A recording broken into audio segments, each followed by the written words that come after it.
slogan yang asas yang digunakan oleh golongan Wahabi adalah at-tamassuku bil Qur'ani was sunnati ala manhaji salafil ummah. Berpegang teguh dengan Quran dan Sunnah mengikut manhaj golongan salaf. Jadi ini memang benar. Tetapi yang dikatakan bahayanya fahaman Wahabi ini yang akar-akarnya sudah merata termasuk di Malaysia adalah menyelewengkan slogan itu sendiri. Apa yang dikatakan atamasuk bil Quran was sunnah itu diselewengkan. Pertama, ada golongan Wahabi yang menimbulkan keraguan di dalam hati umat Islam di dalam kita itu berpegang dengan pendapat para alim ulama yang dikenali sebagai mazhab atas alasan kita itu disuruh berpegang dengan Quran dan Sunnah, bukan disuruh berpegang dengan mazhab. Padahal mereka tidak faham atau sengaja menghilangkan daripada kefahaman bahawa mazhab itu adalah salah satu dari natijah mengikut Quran dan Sunnah. Kerana apabila para alim ulama berpegang dengan konsep yang disepakati, iaitu kena kita itu merujuk pada Quran dan Sunnah, mereka boleh jadi memahami Quran dan Sunnah dengan kefahaman yang sama, lalu mereka berfatwa dengan fatwa yang sama, itu dinamakan ijma', ya, yang wajib kita ikuti.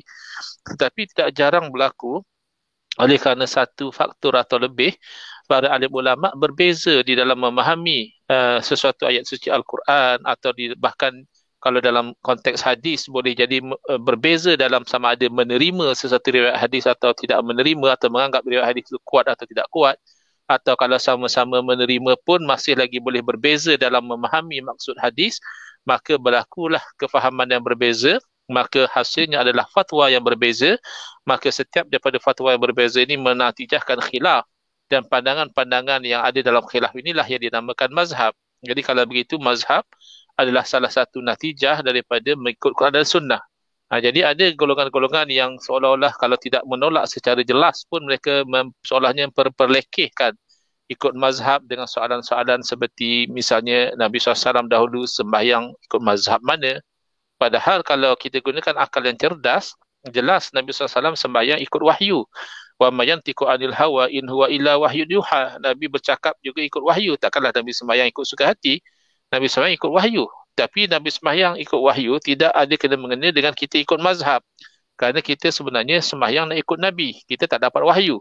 Dalam rangka nak sembahyang ikut Nabi itulah para ulama ada kalanya berbeza dalam menerima dalil, berbeza dalam memahami dalil, maka adalah sedikit sebanyak perbezaan di dalam menetapkan kaifiat solat, walaupun secara asasnya tidak ada perbezaan.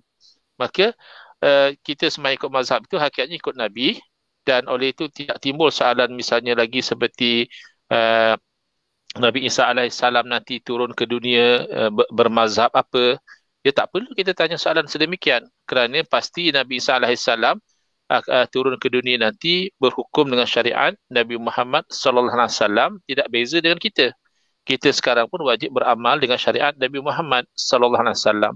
Tapi untuk kita beramal dengan syariat Nabi Muhammad, jelas kita tidak akan mampu untuk menunggu Nabi Isa alaihissalam turun ke dunia untuk melihat bagaimana Nabi Isa beramal. Tetapi kita itu mengikut Quran dan Sunnah.